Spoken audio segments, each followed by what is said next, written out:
और आइए अब आपको दिखाते हैं दिव्यांगजनों के लिए स्पेशल न्यूज बुलेटिन। गुरु प्रकाश पर्व के मौके पर पीएम मोदी ने ट्वीट करते हुए बताया कि इस साल से हर 26 दिसंबर को वीर बाल दिवस के रूप में मनाया जाएगा। पीएम ने कहा, आज श्री गुरु गोविंद जी के प्रकाश पर्व के पावन अवसर पर मुझे ये बताते हुए गर्व हो रहा है कि इस वर्ष से 26 दिसंबर को वीर बाल दिवस के रूप में मनाया जाएगा।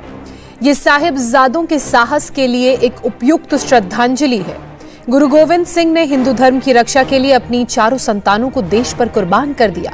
गुरु गोविंद सिंह के साहिबजादे अजीत सिंह की आयु बलिदान के वक्त 18 और जुझार सिंह की 15 वर्ष थी। 26 दिसंबर को ही दोनों साहिबजादे मुगलों के साथ लड़ते हुए चमकौर में धर्म की रक्षा के लिए शहीद हो गए थे। देश में कोरोना की रफ्तार बेहद तेजी से आगे बढ़ रही है।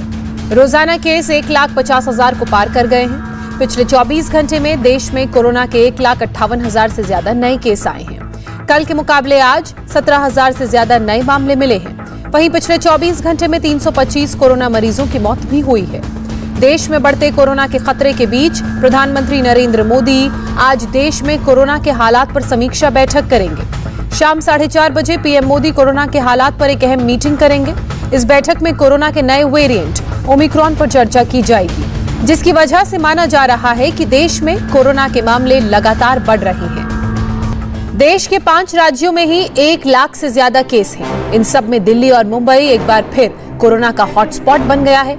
इस बीच देश की संसद पर भी कोरोना का अटैक हुआ है। 400 से ज्यादा कर्मी कोरोना संक्रमित पाए गए हैं। मुंबई में 20,318 नए मरीज मिले हैं, तो वहीं दिल्ली में 20,181 नए केस आए हैं।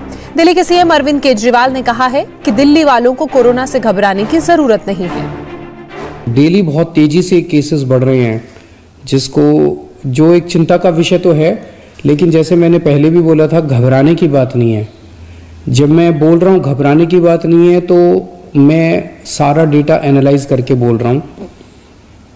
पिछली जो वेव आई थी अप्रैल मई में, उसमें 7 मई को इतने ही डेली केसेस आते थे, 20,000 के करीब। जैसे अभी 20,000 केसेस आए, कल 20,000 cases per day daily cases आए। 7 मई को भी 20,000 केसेस आए थे पिछली वेव में, लेकिन 7 मई को 341 मौतें हुई थी। 341 मौतें। लेकिन कल जब 20,000 केसेस आए हैं तो 7 मौत हुई हैं। एक भी नहीं होनी चाहिए। देश में ओमिक्रॉन मरीजों की संख्या 3,623 पहुंच गई है। 27 राज्यों में ओमिक्रॉन वेरिएंट के मरीज मिल चुके हैं। महाराष्ट्र में ओमिक्रॉन मरीजों की संख्या 1,000 को पार कर गई है। महाराष्ट्र में सबसे ज्यादा 1,009 ओमिक्रॉन मरीज हैं। महाराष्ट्र के बाद दिल्ली में अब तक 513 ओमिक्रॉन वेरिएंट के मरीज मिल चुके हैं। कर्नाटक में 441, राजस्थान में 373, केरल में 333, गुजरात में 204 और तमिलनाडु में अब तक 185 कोरोना मरीजों में ओमिक्रॉन वेरिएंट मिल चुका है। सुलीबाई ऐप बनाकर मुस्लिम महिलाओं की तस्वीरें अपलोड करने वाले मास्टरमाइंड की गिरफ्तारी हो गई है। दिल्ली पुलिस की स्पेशल सेल ने इंदौर से सुली डील ऐप के मेन क्रिएटर ओंकारेश्वर ठाकुर को गिरफ्तार किया है। सुली डील्स मामले में ये पहली गिरफ्तारी है।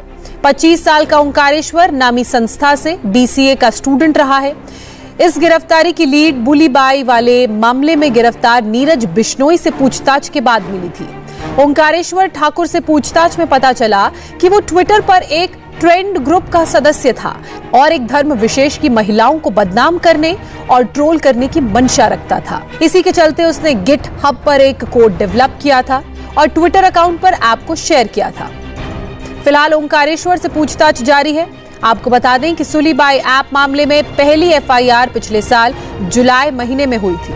गिटहब पर सुली डील ऐप बनाकर मुस्लिम महिलाओं की तस्वीरें अपलोड करके ऑनलाइन बोली लगाई गई थी। देश के पहाड़ी इलाकों में लगातार बर्फबारी जारी है। उत्तराखंड, हिमाचल और कश्मीर के ऊंचाई वाले इलाके बर्फ की मोटी चादर से जम गए। उत्तराखंड में बद्रीनाथ और गंगोत्री मंदिर पूरी तरह से बर्फ में ढका हुआ है, तो वहीं हिमाचल प्रदेश के शिमला समेत अधिकांश पहाड़ी इलाकों में बर्फ की सफेद चादर बिछ गई है। जम्मू कश्मीर में भी भारी बर्फबारी का सितम जारी है। श्रीनगर के कई इलाकों में तो इतनी बर्फबारी हुई कि गाड़ी पर 10-10 इंच की बर्फ की मोटी परत जम गई है। श्रीनगर के अलावा कुपवाड़ा, गुरेज, पुंछ और शोपियां में भी जबरदस्त बर्फबारी हुई है। श्रीनगर में आज सुबह का तापमान -10 डिग्री रिकॉर्ड किया गया है। बर्फीली हवाओं से जनजीवन बुरी तरह प्रभावित है। लोगों का घरों से निकलना मुश्किल हो गया है। इंडिया टीवी हर वक्त हर जगह डाउनलोड करने के लिए सर्च करें India TV news Google play store या ऐप स्टोर पर।